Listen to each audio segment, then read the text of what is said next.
Is it okay? Testing, testing. Good.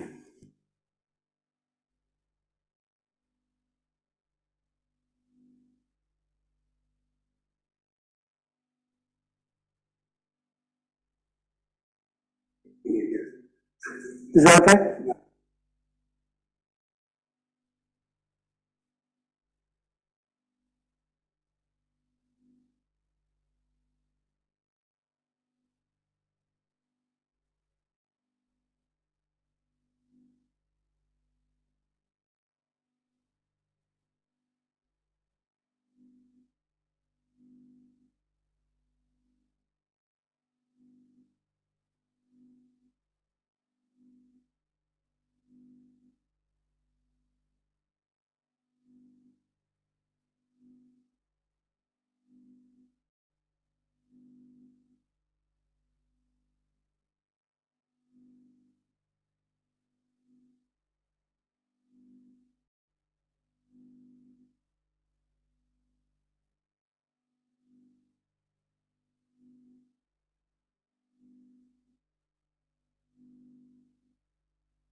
Good evening, everyone. Welcome to the planning meeting.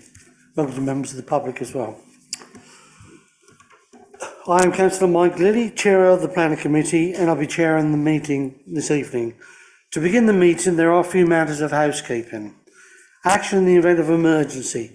There are no practice alarms planned for this evening, so if an alarm sounds, please evacuate the town hall by going down the main staircase or the back staircase to the High Street and then to the car park behind the town hall in St Runwell Street.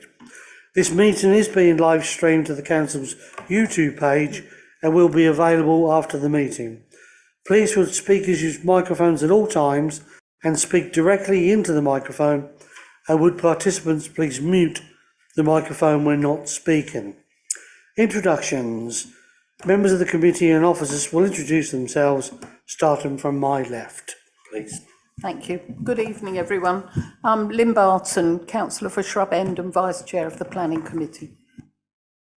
I'm Councillor Robert Davidson for Mersey Pyfleet Ward. Councillor Mike Hogg for St Anne's and St John's wards. Martin Warren's Beer Church Ward. Lee Tate for Prettygate Ward. Councillor Sam McCarthy representing Shrub End Ward. Good evening, Roger Mannion representing Tiptree Ward. I'm Jackie McLean from Marksdale Lair Ward. Chris Harden, Senior Planning Officer. James Ryan, Planning Manager South Team. Lucy Mondon, Planning Manager North Team. Karen Sirett, Head of Planning. Robert Carmichael, Democratic Services Officer. Thank you. Members of the committee may use electronic devices to access their meeting papers, and visitors are welcome to use mobile phones and other devices, including cameras, but please use them discreetly. Set them to silent and do not use voice or camera flash functions. We will have a break after the completion at 7:30 p.m. or at an appropriate time. There are toilets on every floor in the building and an induction loop in this room. Whilst determination of a planning application is not a quasi-judicial process, unlike certain licensing functions carried out by the local authority, it is a formal administrative process involving the application of national and local policies, reference to legislation and case law, as well as rules of procedure, rights of appeal, and an expectation that people will act reasonably and fairly. All involved in these decisions should remember that the possibility that an aggrieved party may seek a judicial review and or complain to the Ombudsman on grounds of maladministration or a breach of the authority's code. Item 2, substitutes. We have no substitutes for this evening. Item 3, urgent items. Any urgent items? None, Chair. Thank you. Declarations of interest. Actually, I have 2 declarations of interest, both non-prejudicial, and I do know the agent Steve Norman from many years ago. Back in the good old days of amateur football, Steve was secretary of Seville Football Club and I was chair of Rowage Football Club, in case it comes up. And I have a housing application that does include sheltered accommodation now, as I'm getting past that age, as almshouses is on the agenda. So now we move on to have your say. If anyone has a petition they wish to present to me on any of the items on the agenda this evening, please do so now. No. Item 6, minutes. Can I invite the committee to approve the minutes from the meeting held on the 25th of May 2023? I will agree. All agreed. That's passed. Thank you. Now we go on to the applications. We have 2 applications tonight. 7.1, the land adjacent 62 Brook Street, Colchester, is recommended for approval. Presenting officer Chris Harden. There are no speakers against or for, and there's 2 visiting councillors, although there's actually only one visiting councillor. Councillor Nissen will have a statement that'll be read by Robert. Councillor Gocher is here as well, as one of the board councillors. And then on 7.2, variation of a S106 agreement of the Dinghy Park and the former Cook's Shipyard in Wivenhoe. Recommended for approval. You have James Ryan as presenting officer, and public against is Jonathan Frank. Public for is Councillor Tom Kane from Wivenhoe Town Council. So now we can move on to 7.1, land adjacent 62 Brook Street, and can I ask Chris Harden to present the case, please.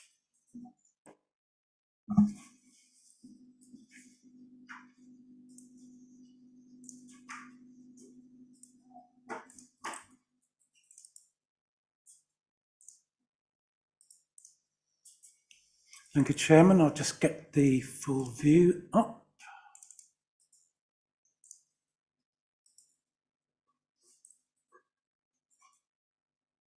So this is an application at 62 Brook Street for 7 arms house type 1-bedroom dwellings.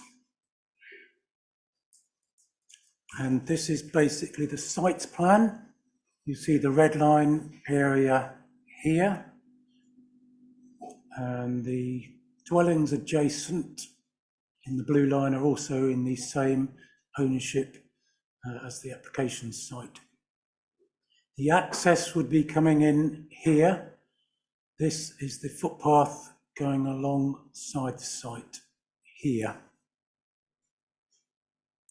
And this is potentially a wider, clearer view of the site overall. So access off Brook Street coming in here. You'll see at the moment the footpath just continues in this line here, this grey area here.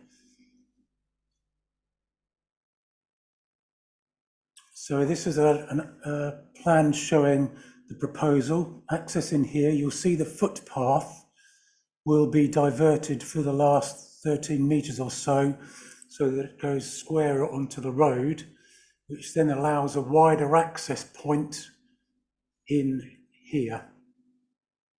Note the proximity of the access to the neighbouring dwelling here. I'll show you an original scheme that was previously refused, but essentially the access did include an area further up this way, which then cut more across the front of that property there. This is parking and manoeuvring in here. And then to get to the almshouses, you can either use steps or you can use a ramp system. And then the 7 1-bedroom almshouses here with a sort of a terrace at the back, some amenity space, and then some more amenity space down here. There can be some cycle parking in here. And this is just a closer view of the proposed access.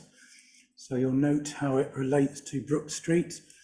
There was a previous application where the access onto Brook Street was not as square as this one is, and that was one of the reasons for refusal on the previous one. So this makes it a lot squarer onto Brook Street, with the footpath coming along here, diverted here. Bin collection, start of the parking provision there.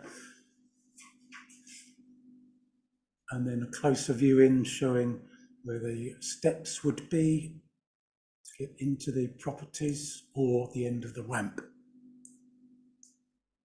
And this is an illustration of the proposed almshouses. You'll note that it is an outline application, so they are only requesting layout and access, but other aspects will remain reserved as such, which includes precise design detailing and scale of the buildings. But this shows the sort of thing they're envisaging.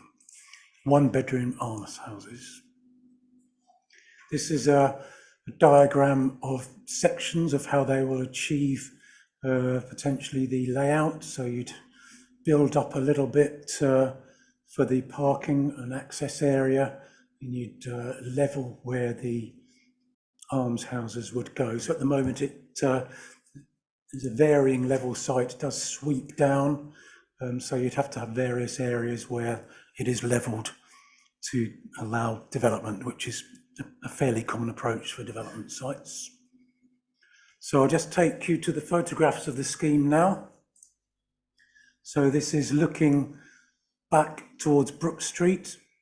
The existing access is in here to serve the end property. And this is the access to the footpath in here. And this is looking the other way, so existing access in there, footpath there. Note the 2-storey nature of the properties.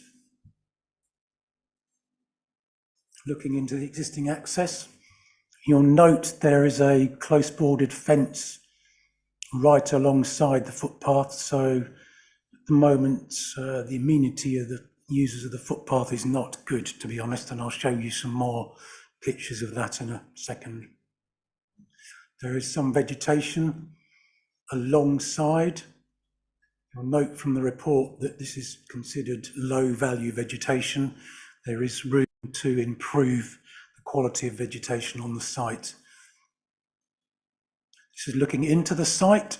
So you see varying heights sloping down from the footpath. So this is a view from over a fence, the footpath. So site is fairly level when you get further down, but there's obviously a slope at the start of the site. So that's part of the back of the site there. Another view looking back towards the side of the site. So the existing property where the access is up here. It shows the nature of the slope on the side boundary. Another view of the site, rear boundary down here. This is one of the trees that would be removed. Inspection of the trees would indicate that some of them are actually in a very poor condition, and frankly some of them are dangerous if you look at the cracks and crevices in them and the damage to the bark, etc. The view looking into the footpath from near the front of the site. You'll see it does not have a good relationship to the site really. There's a wall and high fencing, and examination of the footpath certainly today showed there is some overgrowth of it and lots of glass on it. It doesn't look very usable at present, so any improvement in terms of the site facing this footpath could help improve security and could actually help improve the end part of this footpath, as at the moment it is probably a bit of a security danger, to be honest. If you took a cycle down it, you'd be getting punches from glass. This is the view looking into the side of the property where the access would go along here. Now importantly, this is a drawing of what was previously refused. You'll note there have been a number of previous refusals. This was the latest one. The access was different. It was further this way and also narrower, and also the footpath continued in a straight line, and you also had this projection here sticking out into Brook Street. And you'll see there are a number of reasons for refusal for that, which was basically lack of visibility, lack of width, the orientation of the access into Brook Street, and also the intrusion into Brook Street causing blockages. So there are a number of reasons why that was not considered acceptable, and there has been appeal support for those reasons. So the latest application has aimed to address all of those concerns in relation to that access problem in there, and has also improved parking within the site. Okay, I'll just leave up a picture of the layout while I'm doing the rest of my presentation. So in terms of planning considerations, the site lies within the settlement limits, so should be judged on its planning merits. The highway issue is a key aspect that needed to be addressed. It's now considered there's adequate parking within the site to serve not only the almshouses, but also the parking provision for the neighbouring property here. So there will be 2 spaces provided for that property within the site. These are 1-bedroomed properties, so you'd need 1 space per dwelling. They're also restricted to over 60s or the dependents of over 60s. So that may reduce demand for parking, but nevertheless, it meets the normal standards anyway. The revised access has addressed the concerns raised by the Highway Authority and the reasons for refusal on the previous application, and also the reasons upheld on appeal by the previous inspector. So you've got a better width, better visibility, no intrusion, square onto the road, and adequate parking manoeuvring into the site. The Highway Authority no longer object and recommend the conditions in the report. The footpath will need to be diverted as outlined in the report, and that will need to be diverted before any occupation of the site. So that is obviously an important point to bear in mind. It's not considered there will be an impact upon the amenity of the users of the footpath. The aim would be to certainly try and improve the relationship of the site to this footpath along here. So we will condition enclosures and precise levels and the boundary details so that if you can get a bit of overlooking of the footpath from the site, that will significantly improve security along that area and also make it much more usable. So any improvements we can get along here will be beneficial. We can also get rid of some of the overgrowth and get replacement planting elsewhere. So that covers the highway aspects. So in terms of layout and design, we're happy with the layout. It is showing that the proposal would not result in an overdevelopment of the site or detract from the street scene. It shows that you can get dwellings of a reasonable size and scale and design on the site without affecting the street scene. This is just for illustrative purposes only, but it is a sort of form that can be accommodated on the site without visually detracting from the area. In terms of visual amenity, visual and residential amenity, there will be improved access across the adjacent number 62 to avoid detriment to the amenity of those neighbours. It's not considered there will be a significant detriment to the amenity of the neighbours on the grounds of overbearing or overlooking, because you would have single-storey elements that look into the site, and they're quite well down into the site anyway, so there will not be any overlooking. In terms of flood risk, you'll see that the Environment Agency are not objecting to the scheme. There's been an updated flood risk assessment submitted. There would not be a loss of any of the floodplain. There are flood defences in place, and there would be no increase in flood risk elsewhere. Finished floor levels will need to be conditioned, and they are actually shown as well above what would be required, but nevertheless we will condition floor levels within the conditions as shown in the recommendation. In terms of wildlife, the site is mainly mown grass. An updated ecological survey has been submitted, which shows it's not a high value ecological site. It's not considered there would be a significant impact upon wildlife. With extra tree planting, there will also be a condition for the 10% biodiversity net gain. So that will hopefully ensure there is an improvement in terms of biodiversity on the site. And in terms of impacts upon vegetation, the trees that are proposed to be removed are of very low value, and as I said, some are dangerous. So removal of those is not objected to. The tree officer has agreed that these trees to be removed are very low valuable and or dangerous, and conditioning replacements could actually make a net gain in terms of the quality of trees and landscaping on the site. So finally, in terms of other issues, it's considered there's adequate amenity space available. There is a little terrace and garden area to the rear of the almshouses, and you can also use the other area within the site, all down here. So you'd have areas to the rear of the almshouses and then all of this area around here for amenity space as well.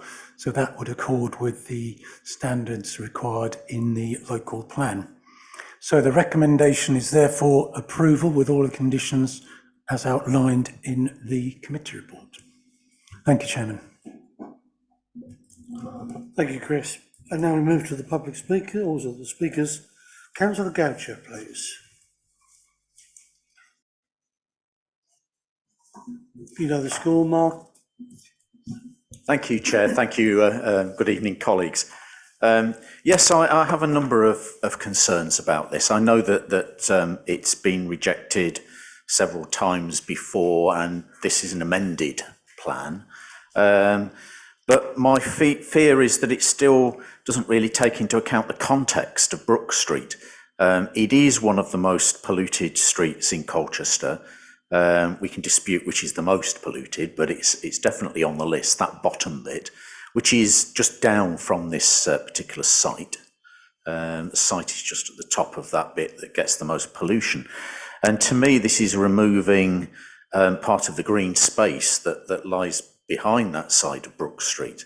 And the more infill that goes in, the more you're likely to trap the pollution in that particular area, just as you're emerging from the most polluted part of the street. So that's still my number one concern. Obviously, there's also the issue of traffic, and you're going to slow the traffic down as they're turning into that new turning there on one side of the road, or rather, the application will if it goes through. And Brook Street has already got a massive problem with cars that are very slow moving, churning out pollution, and that is the context. Another part of the context is that further up, just as you go past Brooklands, on the other side of the road, there's land that's earmarked for development as well. So it's not just that one bit of that one side that's affected. There's infill development on the other side of the road, and it just seems that Brook Street is becoming more and more and more developed. We all know that the pollution problems there. In terms of the removal of trees, I'd like to know exactly, I mean, I'm sure it's in other documentation, but I couldn't find it here, but I'm sure it is there. But how many trees are being removed and how many of them are dangerous? I mean, I had a little look, and one of them looked like a silver birch, which is certainly not low value. It's second in terms of ecological importance to the oak, in terms of the number of species it can maintain. But I might have been looking at from the wrong angle. So can you confirm if there are silver birches going in this removal programme, and what are they going to be replaced with that are of a higher ecological value in terms of the new planting? But my main concern is the issue of the traffic and the pollution. I'm a bit worried about the fact that it still cuts partly across the front of this number 62, but at least it's better than the previous one where it cut right across the front of number 62, which was bizarre, but I accept it's an improvement, but it's still cutting across part of that front garden. But my main issue is the pollution issue. It seems to be that there's a lack of understanding of the context of this particular street and its problem. And it has massive traffic problems. And this turning will slow the traffic down as they slow down to turn into this narrow turning here, even more than it's slow already, which is a problem. So I'm obviously speaking against the application again. And I would reject it on the grounds of the context. Thank you. Thank you. And now we have a statement read by Robert from Councillor Nissen.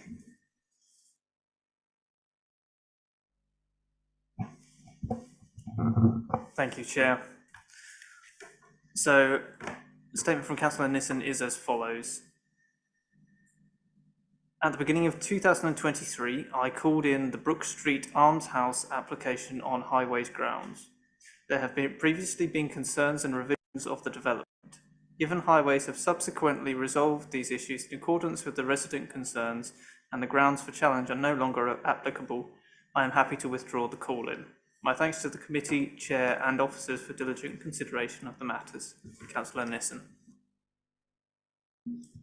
Thank you. So move on to Chris to address the issues of the trees. We can't, as highways haven't objected to any in the application, and in fact, if you look at the conditions they put in, more conditions than I've ever seen actually before.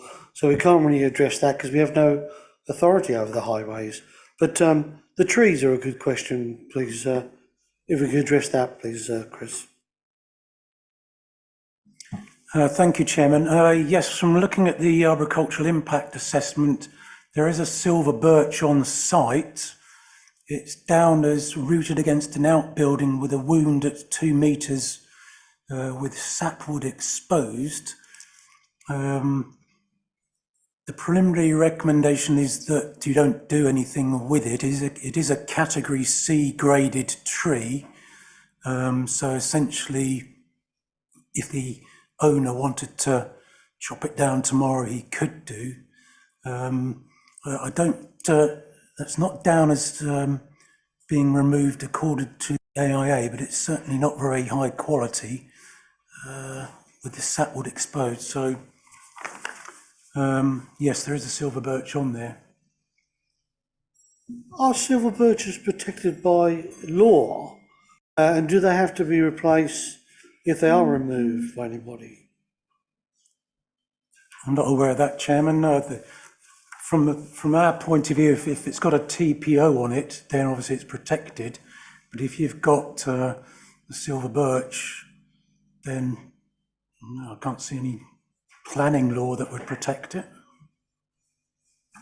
I only asked them when I was a kid at Guy Fawkes Night in Rowage, we chopped down a couple of silver birches, and the village copper said they were protected by law and he could have us arrested. So for all these years, he's had a go at that. So he lied to me. How dare they? But okay, James, you want to come in? Yeah, I think it's the point that's been made is that the trees are category A, B, or C in terms of their arboricultural quality, not their ecology quality. They've been assessed with an arboricultural impact assessment, and that is there's a formalised process they go through with a tree consultant will come along and assess the quality of the trees and rate them effectively in terms of category A or B being the best in terms of impact. But the quality of their impact of the street scene and amenity and quality of the tree itself in terms of its potential longevity, and as you go down the list, C's and D's are likely to not last that long anyway, effectively. It's not an ecological assessment at all. Thank you. And I think Councillor Goucher asked how many trees in total will be removed. I need to check the precise detail of the AIA, Chairman. There's a just to make a couple. Yeah, I think we'll come back to that one then, Chris, if we can. So we open up to committee now. Councillor Warnes. Thank you. Yeah, just a couple of points. On paragraph 8.4, page 21, there's some informatives that relate to public rights of way and seem to be avoiding obstruction at all times and reasonable margins for vehicle access and the possible need for additional land. So I'm just wondering why they are informatives rather than conditions, as I would have thought condition would have given them more weight. And moving on, paragraph 8.7, page 22, and it talks about the LPA shall determine if they are satisfied that the management plans of the reservoir will ensure the safety of the occupants of the development. Is that something that we need to know the answer before we make a decision, or what is the purpose of saying the local planning authority should determine it, but then we not knowing what the determination is at the point of making a decision? And also to come back on Councillor Gocher's point, page 14, sorry, paragraph 14, page 24. It says this area is outside an air quality management area and will not generate significant impacts upon the zone. Well, I mean, I was maybe under the misapprehension, but clearly possibly thinking along the same lines of Councillor Gocher, that the bottom end of Brook Street, which is known to be a polluted area, this opens out onto the beginning of that.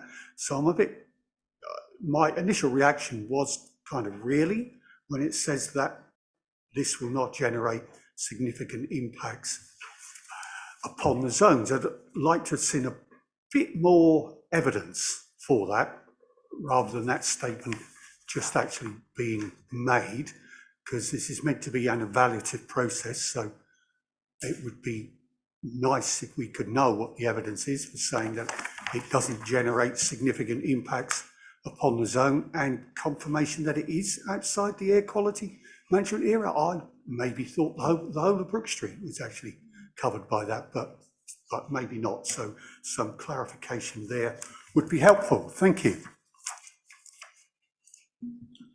As you already left your microphone on, Chris, but over to you. Yes, thank you, Chairman. I'm just looking at the layout of the trees here, and some of them are very small, so it's difficult to put a precise number on them, to be honest, but I can do a quick tally.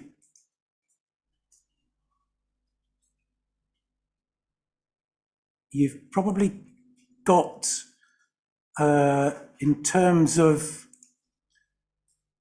numbers of trees, you've got 4 trees shown to be removed, and then you've got a small group of sort of vegetation stroke trees that was shown alongside that footpath. There's another group. So that would add another in terms of what we would deem as a sort of a group. So you'd have four category C trees, which are one of the lowest categories, and you would then have this group of vegetation along the footpath. Further down the site, you can retain another of the trees alongside the footpath. Just to clarify, the silver birch referred to is a small sample within the site, so that would have to be removed. That is a category C tree with a wound in it. So from our point of view, and from the tree officer's point of view, that is of very low value, so we could not insist on that being retained. So just to clarify that. In terms of the reservoir issue, certainly the City Council would normally take the view that the reservoir is safe and protected as such. My colleagues may want to make a further comment on that if they deem necessary, but I do not recall refusing something before in similar locations where there are flood protection in place on the grounds that the reservoir might actually break. I've approved applications before where we have said the reservoir is deemed to be safe and protected, so we would not refuse it on the grounds of the reservoir potentially breaking, in effect. I think in terms of conditioning flood risk, certainly at the full permission stage, we would normally expect a plan showing the occupiers to sign up to an evacuation plan, if there was a breach in the flood defences, so that they are then warned of any breach and have got plenty of time to get out of the site, basically. But if the reservoir would go, then you'd get a number of other existing properties in Brook Street that would be hit by the same problem, in effect. And I'll just finish the other comment, and if my colleagues want to add to that, they can do. And in terms of the air quality zone, the senior scientific officer has commented in the report at paragraph 10 that it is within an air quality management area 1, but previously undertaken air quality dispersion modelling for Brook Street suggests that the proposed dwellings will not be exposed to exceedances of the air quality objectives. In addition, we have consulted Environmental Protection, and if they have concerns about that aspect, they normally raise it, and they have not raised it, in this case. So at this stage, I don't see there is a reason to object to the scheme on air quality management grounds. Thank you. And I believe there was an issue about informatives as well. Thank you, Chairman. Yes, yes, those informatives are normally standard informatives. That's how we indicate how the footpaths are protected. Normally we put on things like to remain unobstructed, as we've done in the first informative. And then the other one, provide a reasonable margin. Those are considered to be legitimate informatives. We have got conditions about getting the footpath diverted. You've got conditions about footpath width as well. The public footpath surface, so indicating how it should be surfaced. So I think it is legitimate to have those as informatives. They'd normally be expected to be informatives, to be honest.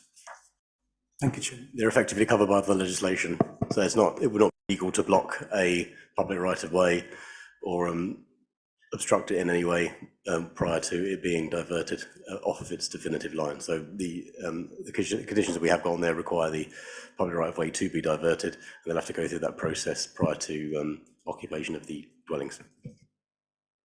Thank you.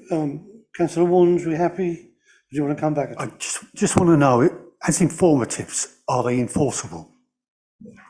No, but they are enforceable by the public right of way team as under the usual public right of way legislation, and they refer to the non-blocking of the public rights of way. If that was a sticking point, I'm sure we could condition them if you really wish to, but you would effectively be double counting. Thank you. Councillor Barton. Thank you, Chair. Yeah, a lot of this, it's the best application we've had for this site in a long time. I like the fact that it's 7 one-bed almshouses. Also happy with the layouts. The only concern I've got is that it is for outline planning permission. So can you confirm that the developer can't, if we give permission, can't then come back and change the nature of it to houses or whatever? I just need confirmation that they can't do that, and then I'd be quite happy to propose that we accept this application. Thank you, Chairman. Well, they can come back with a scheme that is a bit different to this, but again, we would have the right to look at it very carefully, and if we don't like the scheme, then we can reject it on the grounds that it doesn't accord with what we were expecting in the outline.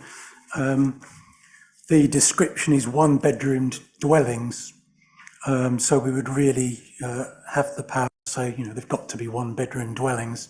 The aim would be to keep them single-storey and a similar layout, and if something came in that varies significantly from that, we would say, no, that's not what's being expected. We want you to change it. They are actually getting agreement with the layout, which would show parking provision layout and the footprint of what is shown on the plan. So if they vary from that in any significant way, we'd have to say, no, you've asked for the layout and access in the outline. This is not what was in the outline. We can't approve it under reserved matters, basically. So there's pretty good controls in that respect. Okay, but we haven't got the power to make that a condition of this application, that they can't change it. Well, we're conditioning drawings, which does include the layout. So that does give a good level of control.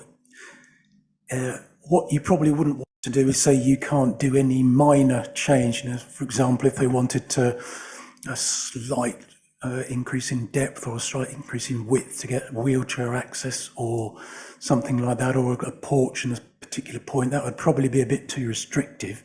But certainly we have got a condition there about layout and the access. So in terms of layout, anything beyond minor, we would probably say you can't have anything beyond very minor, basically.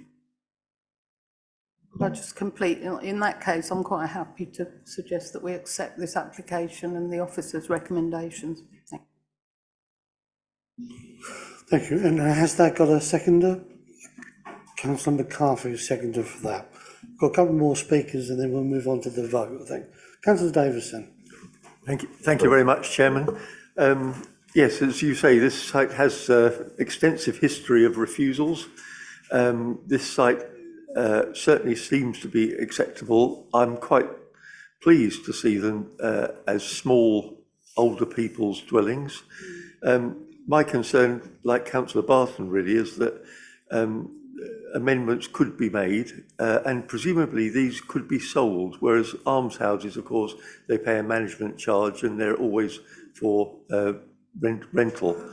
So I just wonder whether it's possible to put a condition along with the 60-year-old limit of actually saying that this site shall only be used for almshouse type housing or almshouse housing. That's one point. The second point is that obviously the actual developed area that you're showing leaves quite an extensive amount of amenity space.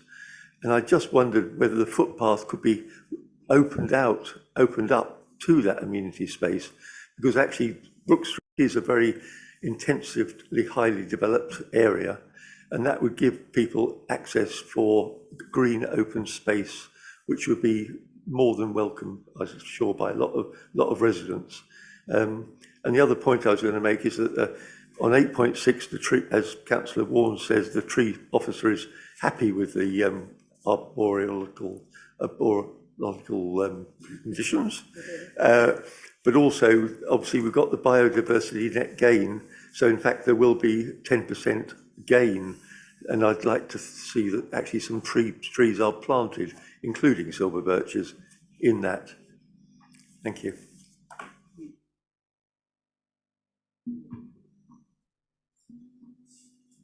Chris, can the footpath be widened out to include that area?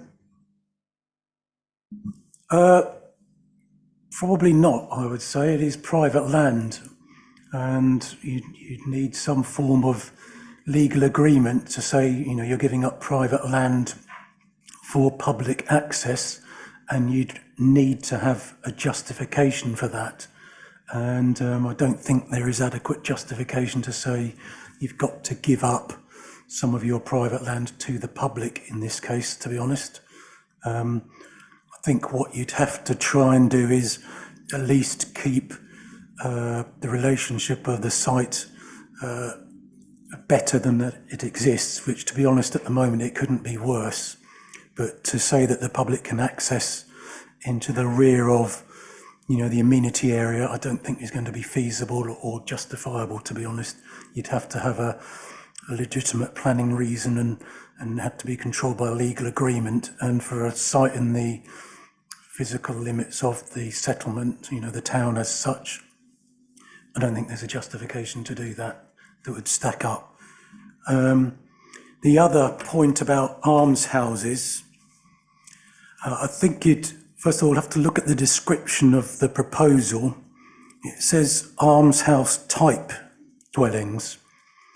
It doesn't say specifically these shall be almshouses in terms of a specific definition of what an almshouse is.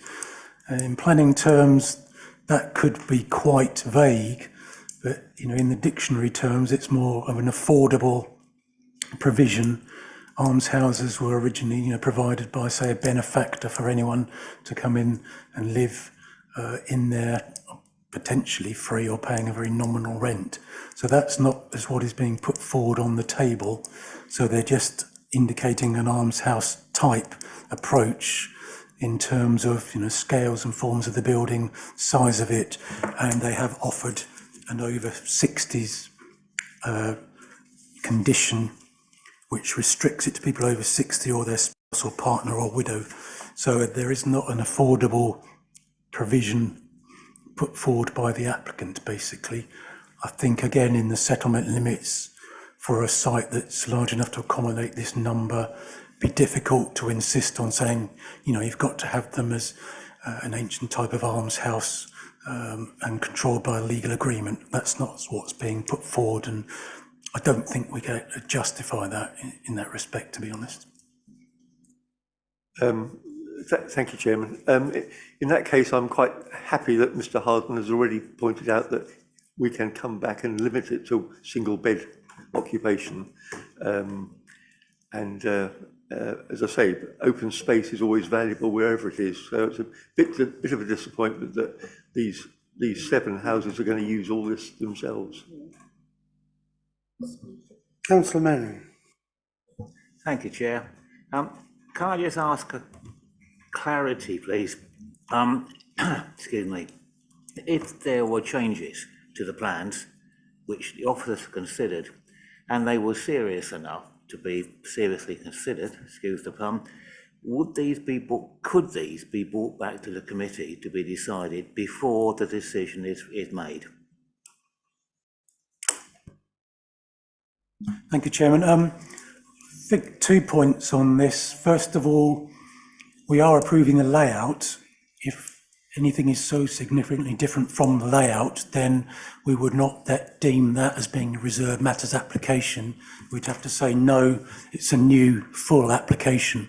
So you couldn't do that as the reserved matters. So that's 1 point. We could say that any reserved matters could come back to committee, but I would like to see what Robert Carmichael's opinion is of that, in terms of saying any reserved matters has got to come back to committee regardless of whether it's It would be subject to the call. Yeah, it's subject to the call in anyway, so members could then call in. It's amazing. I managed to, yes, that's a new parlour trick there. Just to endorse what Mr. Ryan has said, that when the application comes in and is validated, it will be sent round obviously to councillors in the formal way, and it could be called in by the ward member should they feel it's not appropriate, or that they want the committee to look at it further for any changes. Excellent. Councillor Tay, and then we will move to the vote after that. Okay. Yeah, just a quick one, sorry, thank you.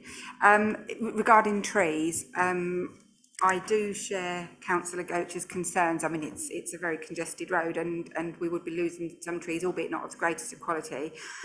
So I wonder what could we place a condition on, that some around tree planting, or does that come at a different point in the process? Yes, thank you. Yep, I believe we've got a landscaping condition in there.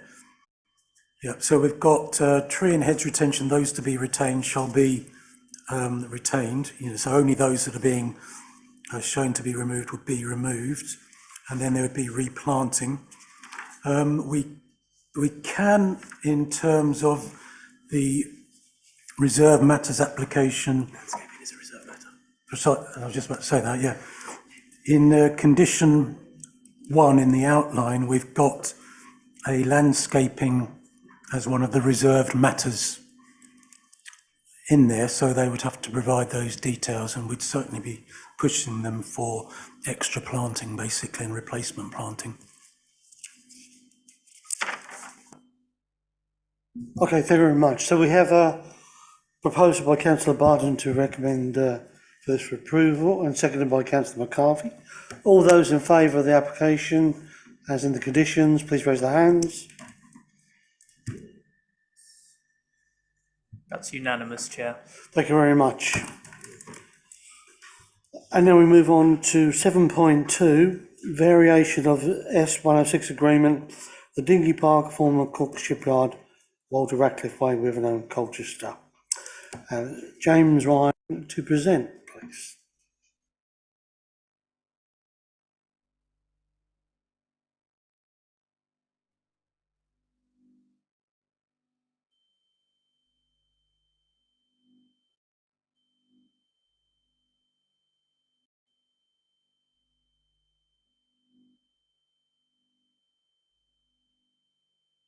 Excuse me, Freddie James, will you show the video that, will you be showing that video that you sent around to? I wasn't going to, but I can try. Yeah, you can. Sometimes it's a little bit laggy. Okay. But I'll take you through the pictures, and I'll try to.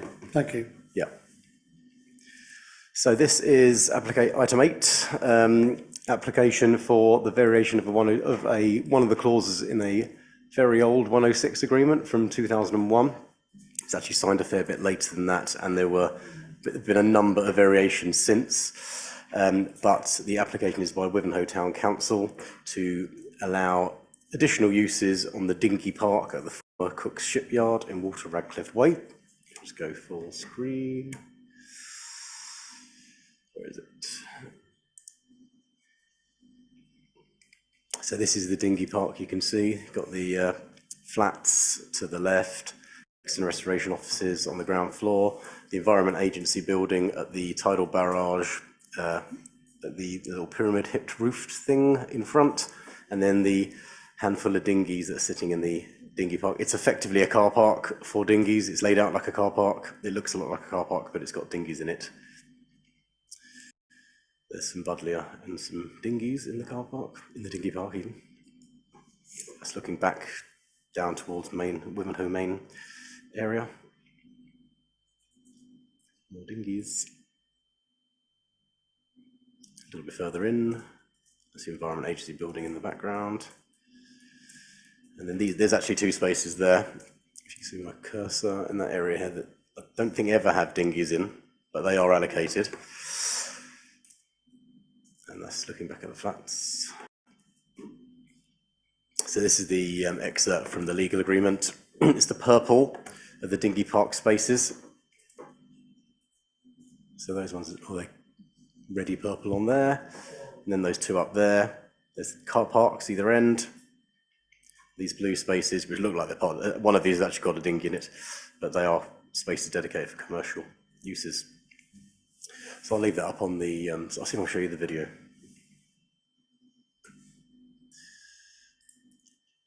I think I'll just quickly stop sharing.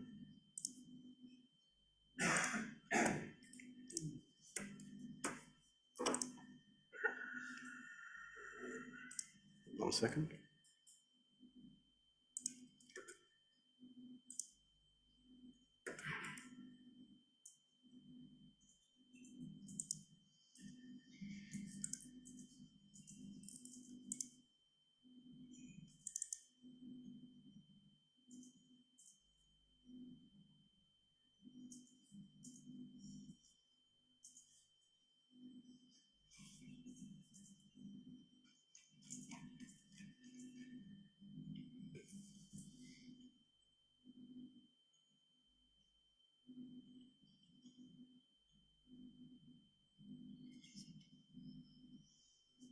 Yeah, I think I shared it already. I want to get it out of here. I wonder if I had it here. See how I file all my things so well. I can't remember what I called it.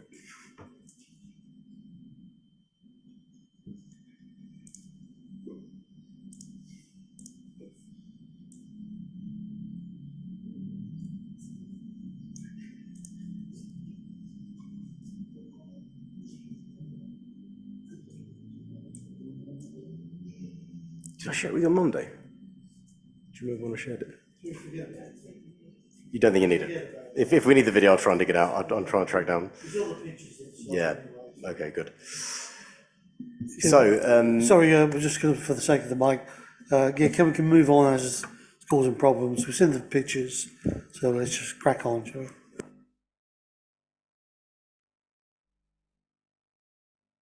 Very simple. Proposed variation to the 106 to allow Wivenhoe Town Council the ability to use those spaces that are currently designated for dinghy parking only for any other use. The intention is to use these spaces for a market, potentially 12 times a year or thereabouts. This is not a planning application, so we don't get a great deal of supporting information, but they have provided some details of the kind of things they may wish to do.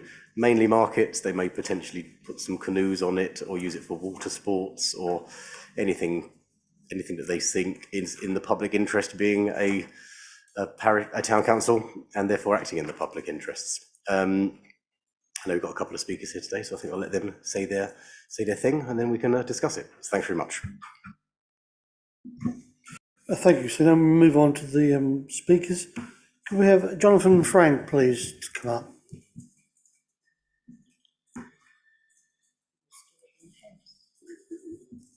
Welcome. You have 3 minutes to speak. The bell will go after 2. Then, yeah, then you know you have a minute left. Time will start when you press the red button. Okay.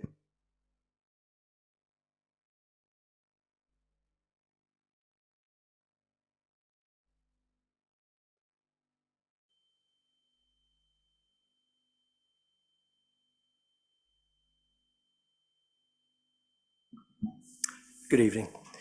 First of all, can I ask if members have visited the site? No, there was no site visit. There wasn't. No. Thank you. If not, then it is essential that a motion is moved to defer this application until a site visit has taken place. It simply cannot be decided based on the officer's report. Only once you have stood on the waterfront and listened to the sounds of the river, looked at the proximity of the proposed markets to the river and to the properties that overlook it, and that enjoy this unique, quiet location, can you make an informed decision on this application. I simply shouldn't be here. The residents of Borley House and Cook Shipyard should not be losing sleep about what their own town council is trying to do. They should not be worrying about their town council's proposals to trash the unique and treasured environment that they bought into. The residents of Borley House, just so that you understand why there is such strength of feeling against this, please picture that you bought a property on Cook Shipyard. When your solicitor was going through the legal package, they would have informed you that the entire development is protected by a Section 106 agreement that safeguards the public realm, so that you could be assured that those nasty developers won't be able to build on the public car parks or the dinghy parking facilities or the play areas.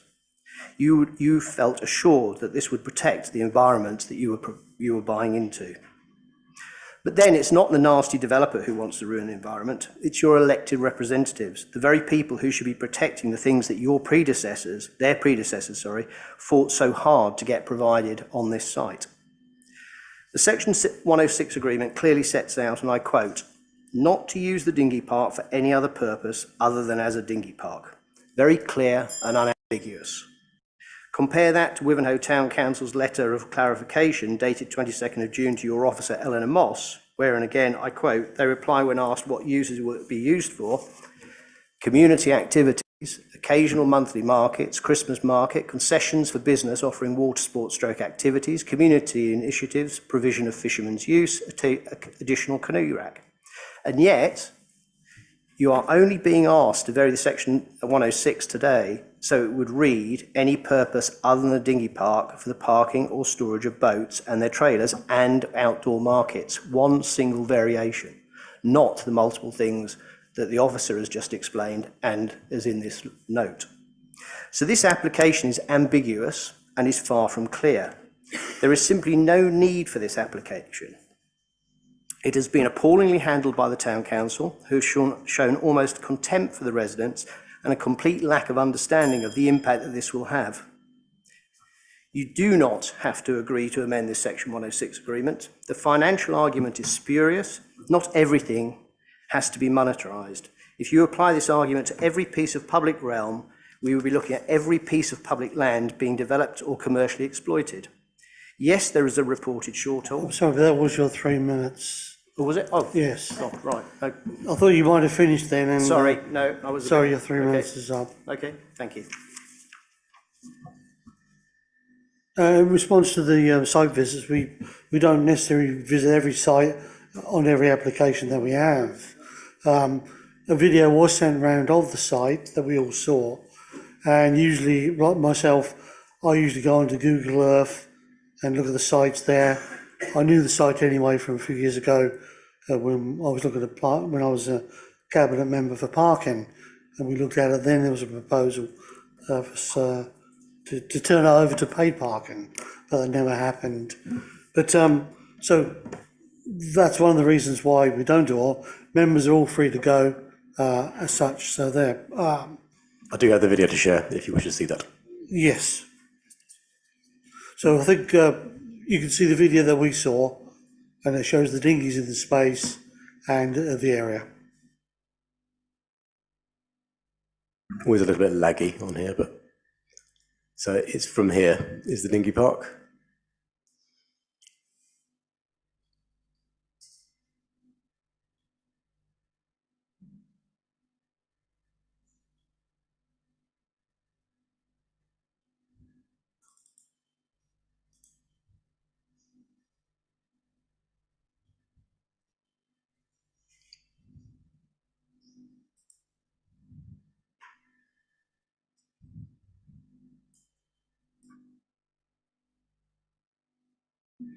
Thank you. So now we move on to public for Councillor Tom Kane, please. Likewise, Councillor, you have 3 minutes. The bell go after 2 to give you a warning for a minute extra. Thank you, Chair, councillors and staff. I speak on behalf of Wivenhoe Town Council. I've been a councillor for 2 years. I must also say I was one of the earliest residents of Cook Shipyard, and certainly when I moved in, I lived there for many, many years, the Section 106 agreement was not even mentioned, just in response to what was said earlier on. I'm also, by profession, a chartered accountant, a public sector chartered accountant, and when I first joined the council, one of the first things I did, almost inevitably, was look at how much money we were spending and what we were spending it on. And of course, it's not our money, it's council taxpayers' money. And I was astonished by how much money, over £2,000 a year, we were spending on a dinghy park that was populated by a few dinghies, and probably because there wasn't even access to the water. Now, I wasn't involved when the 106 agreement and the provisions that came out of that were first set up. But if mistakes were made then, and I would suggest they absolutely were, it's time that we put those mistakes right. Now, what we're trying to do on behalf of all of Wivenhoe's residents who pay for this is to get a change of use to allow for additional community activities, to make better use of this space and to perhaps to cover some of the costs. Yeah, we are asking for possibly a monthly summer market, a Christmas market, maybe some additional water sports activities, as your paddleboard hire, for example, and maybe some additional provision for the fishermen in our community, or additional canoe racks. And we don't know, of course, at the moment if any of these ideas will prove to be practical, but we'd be failing in our duty to all of Wivenhoe's residents if we didn't try and if we didn't ask you for permission to try. And without this change, we cannot even try to make better use of this space. If a market is supported and deemed practical, we have agreed with Taylor Wimpey opening our use and frequency restrictions limited to 12 incidents per year, for example. We do not consider it a significant disruption. We will not compete with the existing market.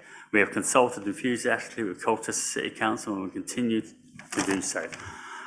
We feel that many Wivenhoe residents, all of them, not just the immediate residents, and there's only 10 flats in Borley House and Jonathan's business, we feel that many Wivenhoe residents will welcome this additional facility, as with Wivenhoe artists, craft makers and local food providers who would welcome another opportunity to market their goods or services.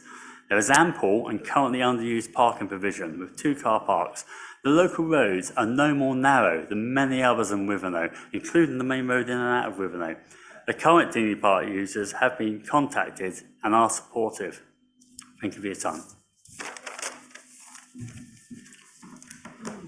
Thank you. Is there anything you wish to say? Can I ask if who maintains the car park? Is it maintained by the Wivenhoe Town Council?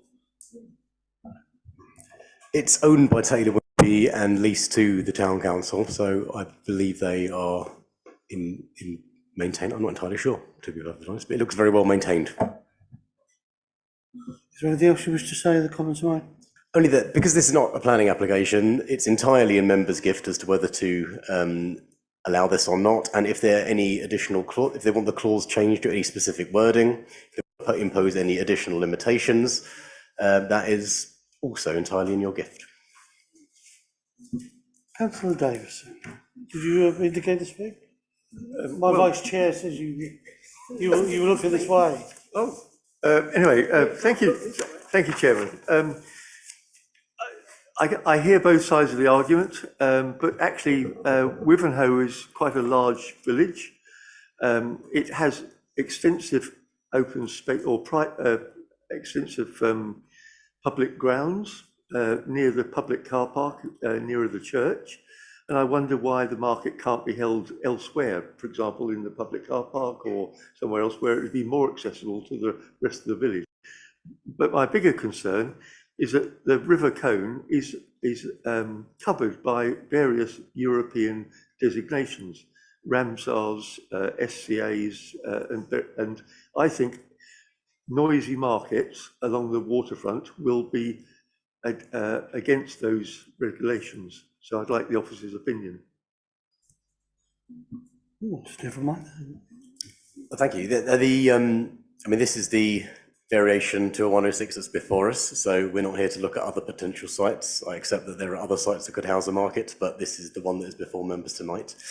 In terms of the impact on the SSSI, SPA, SAC, Ramsar sites that are very close to this site, ultimately this is a matter of a Section 106 agreement. We don't consider the material planning considerations of the change of the 106.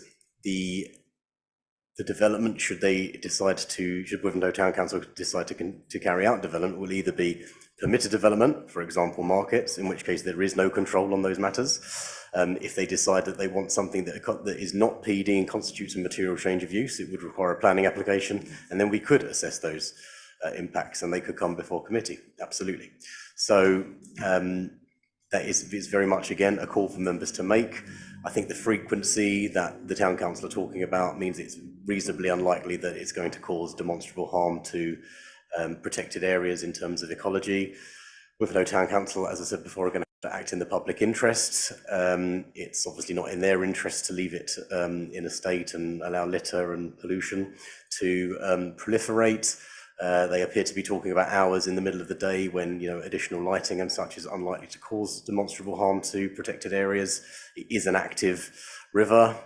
Boats go along it. People use it for leisure purposes. There's lots of walkers, lots of disturbance. Yeah, anyway, the boat club is just up the road. But that is entirely your call, ultimately.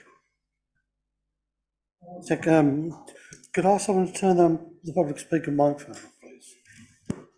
Thank you. Robert. So just for clarification, Natural England, for example, would they prosecute the City Council or Wivenhoe Town Council for breaching European regulations? It's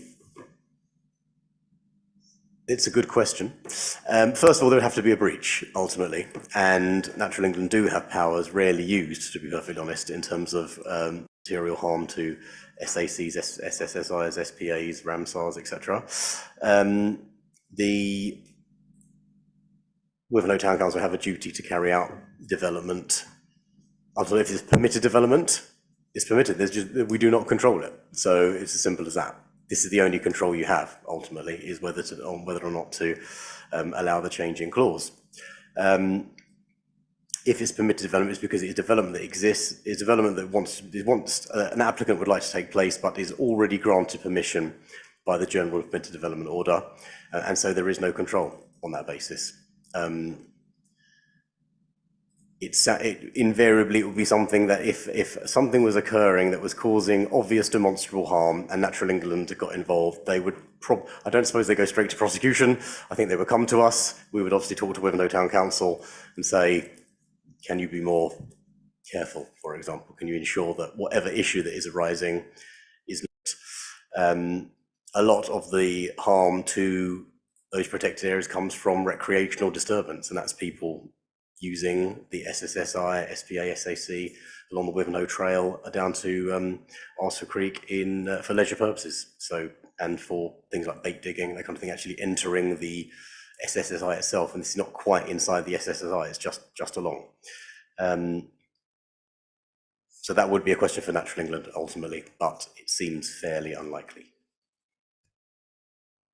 Sorry, Chairman, just one other point. Have Wivenhoe Town Council made any provision from where these trailers or dinghies will be put during the market?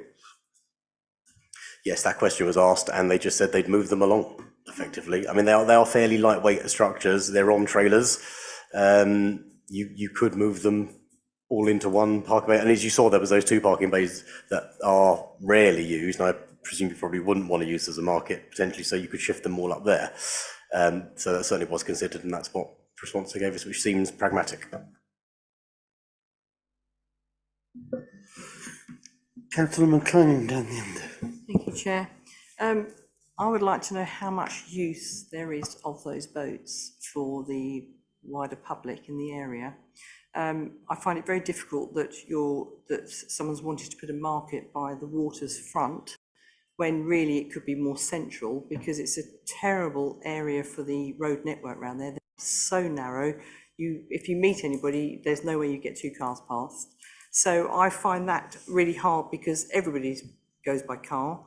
And I think we need to think on this, how it's going to, mess up the road network and maybe cause more damage to the wider area. Will they still have to pay for fees on that site if they have the market? Will there be revenue earned by it? Or is it going to be a free of charge sort of affair for the locals? So anyone can just go and put up a stall. I mean, that's what I was just trying to work out, if it's going to be for profit or not.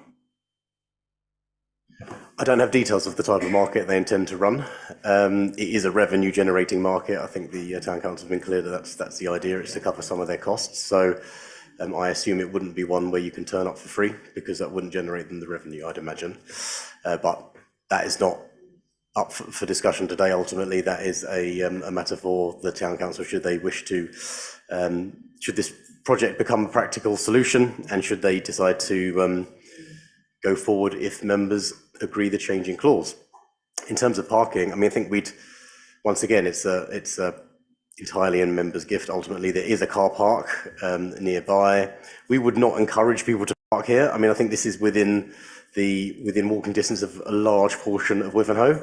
And I would have thought it would be much easier if you lived in Wivenhoe, certainly. And I'd go so far as the majority of old Wivenhoe, certainly south of the south of the railway tracks, beyond the railway tracks, you would just walk along because it's a pleasant walk, and it's just easier to do so. However, parking is controlled as normal. There are car parks. There are car parks in central Wivenhoe, and there are car parks near to the site. It's a matter for the management, and we would hope that Wivenhoe Town Council would encourage people to attend on foot if possible. Councillor Warnes. My point has been covered, Chair. Councillor Barton. Thank you. Right, I'm not very happy with this now, actually. Right, I can understand why Wivenhoe Town Council, if it's costing them £2,000 a year, then I'm assuming that having the markets is to generate income to counterbalance that. But the video we've just been shown, there were quite a few dinghies parked there. Are you telling me that every time there's a market, they've got to shove them elsewhere? Because there were about 20, and that's just not feasible, really. Now, I have been there several times because I do like walking around Wivenhoe, and that's a very nice area, actually, and very quiet. And there's no precise number of days for these markets. You know, if it was just 6 or something, I'd probably cope with it. But it looks as if it's, do what you like, basically. Yeah, and I don't like the sports ideas because it is a quiet area, and if they're there every weekend or whatever, then it is going to alter the whole nature of the area. So I actually wouldn't vote for this. Thank you. Councillor Tate. My points have been broadly covered by Councillor Barton. The moving of the dinghies to somewhere and then pulling them back seems bizarre. Also, it's a little bit, where does it end? For me, have a market this day, and then that day we're going to have canoes on, but it's a car park, so that's thrown me a bit. But yeah, I've been covered by Councillor Barton. Could I just find out, as I said before, if members thought that 5 a year is acceptable, we could vary it to just 5 markets and no other uses. It's entirely in your gift if you want to go along that way. It might not be practical for the town council, but that's entirely up to members. Because if that's more preferable, and they may decide not to proceed, the cost of varying the legal agreement may be too expensive. Or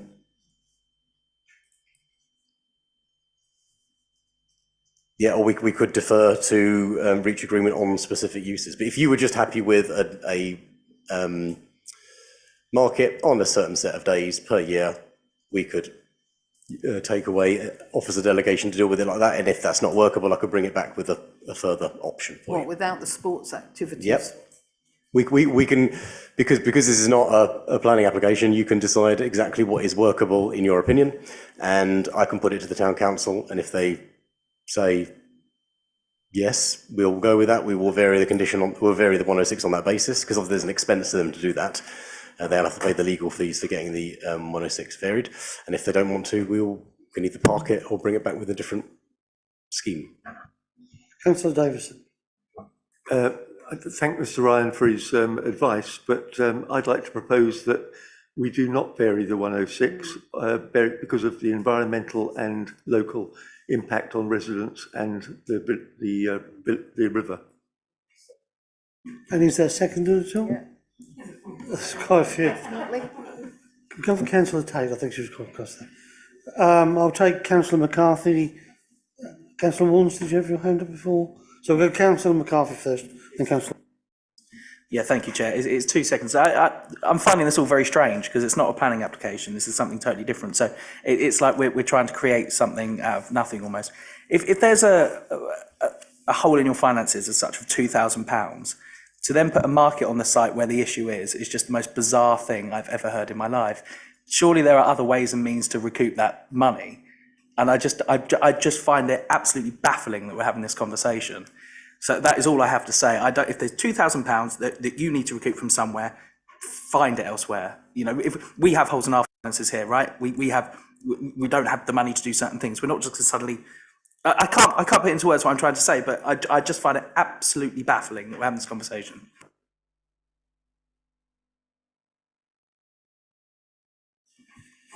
Councillor Warnes.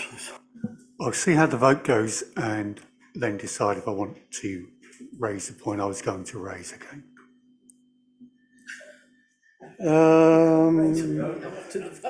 You can raise it after the vote. Once the vote is done, then it's decided. Well, it depends on whether it's carried or not, surely. Okay, right. So we're going to check with Karen. If this is refused, we don't have to come up with reasons. No. It's just a straight refusal or approval, isn't it? Yeah, it's not. That's correct. So it's not a plan application. Thank you. Were there any more public speakers? No. There was not. So we've got a proposer and seconder to refuse the variation of the 106, S106. The members are happy. We can now move to the vote. All those in favour of refusal of the variation, please show your hands. 7. Sorry, those against? 2. 2. Then the application has been refused by the council. And I believe that's it.